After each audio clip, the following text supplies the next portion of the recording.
Okay, welcome to another job. This one's very filthy.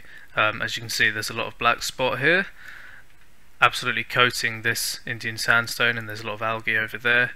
As we walk around, there's a few. See, this spot here was protected by a little canoe that was resting over the top of it.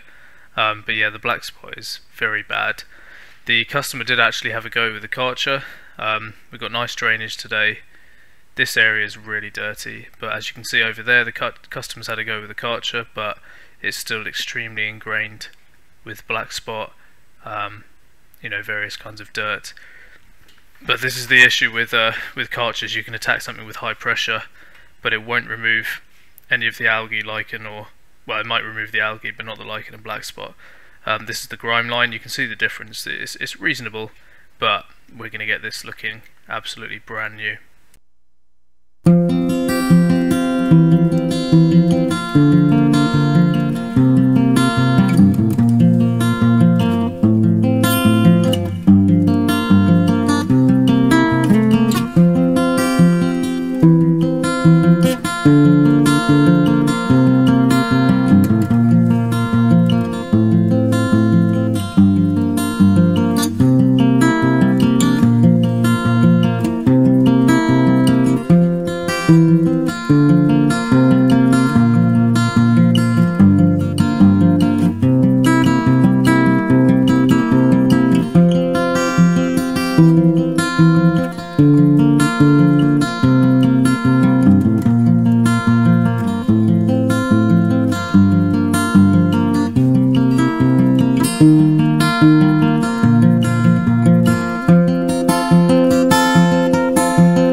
Okay guys, thanks for watching. If you could like and subscribe and click on the bell to be alerted of new videos, I'd really appreciate that. It's quite a new channel, so every little helps. This is the result, and it's come out looking pretty much brand new. We've got rid of about 95% of the black spot, which was all over this patio to begin with. It was really riddled, to be honest, and this whole area around the back here was totally green, and we've now got things like this leaf pattern emerging from the sandstone. There's a little bit of black spot, but that should fade over the next couple of days as the hypochlorite carries on working. Even though it's been rinsed, there will be some action still working through it, and you know, if we clean it again in the future, then that black spot will go completely. But considering the situation before we started, I'd say this is one heck of a result. And yeah, there's quite a lot of individual patterns coming out on this Indian sandstone. That's one thing I do like about it. Every piece is absolutely unique. Here's a lovely piece of fossilized leaf ingrained into the rock, which is really cool. And yeah, that's it. That's done. Lovely job. Very happy.